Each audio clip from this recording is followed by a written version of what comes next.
물을 주는 방법. 안녕하세요, 흑이보베다입니다. 지난 시간에는 물 주는 시기에 대해서 말씀을 드렸죠. 이 끝에가 아니라 요 가운데 쪽 식물 뿌리 근처를 살살 넣어주시면은 느껴져요. 뿌리를 건드리지 않는 게. 안에 흙이 포슬포슬하구나 보시면은 약간 묻어나요. 약간 안 묻어날 정도면 너무 바싹 마른 거예요. 대신에 묻어놔도 요게 축축한 게 아니라 어느 정도 수분감만 살짝 가지고 있다, 이 정도 느낌일 때 물을 주시면 되고, 자, 그 다음에 이제 물을 주는 방법. 여러분들이 가장 많이 쓰시는 화분이 투명 슬립분과 에어포트 화분이에요.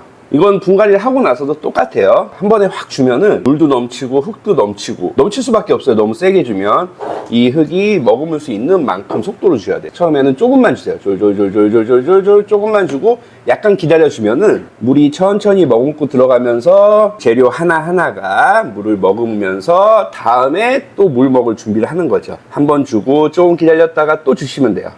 졸졸졸졸졸 해서 어느 정도 주냐면은 물이 밑으로 빠져나온다. 네, 지금 빠져나오기 시작했어요. 빠져나온다 싶을 때 그만 주시면 돼요. 굳이 계속 주실 필요 없어요. 그냥 빠져나온다 싶을 때 딱 그만 주시면 돼요. 자, 처음에 살짝 주시고 잠깐 기다렸다가 물을 어느 정도 머금을 수 있게 기다렸다가 그 다음에 듬뿍 주시면 됩니다. 자, 에어포트 화분도 마찬가지예요.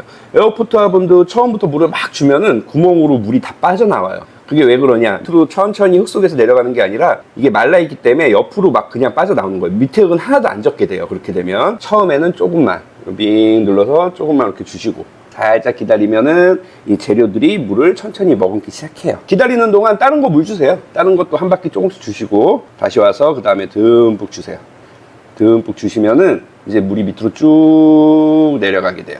보이네요. 빠져나올 때까지 주시면 돼요. 자, 그럼 여기서 또 한 가지. 분갈이를 방금 하고 나서 물을 주실 때에는 물을 주고 나서 충분히 물을 나머지 재료들이 다 흡수할 수 있도록 화분의 3분의 1 정도가 잠길 수 있게 저면을 해서 오래 놔두실 필요는 없어요. 약 30분에서 1시간 정도만 놔두신 후에 다시 꺼내서 안에 있는 물을 쫙 빼고 그렇게 기르시면 됩니다. 여기서 가장 중요한 거, 물은 꼭 밖으로 빠져나와야 돼요. 식물이 성장하면서 노폐물이 생기게 돼요.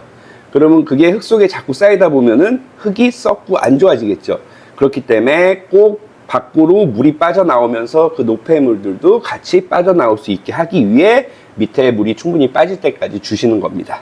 상시 저면을 해서 뭐 키우는 식물도 있죠. 콜로카시아나 식지식물들. 이게 저면 관수라고 해서 꼭 밑에 물만 채워주시는 게 아니에요. 안에가 썩어요, 자꾸. 위에서 물을 줘서 그 물을 채워주세요. 그리고 가끔 한 번씩 그 물을 버리고 새 물을 받아주시는 게 건강하게 식물을 키울 수 있는 또 한 가지의 방법입니다.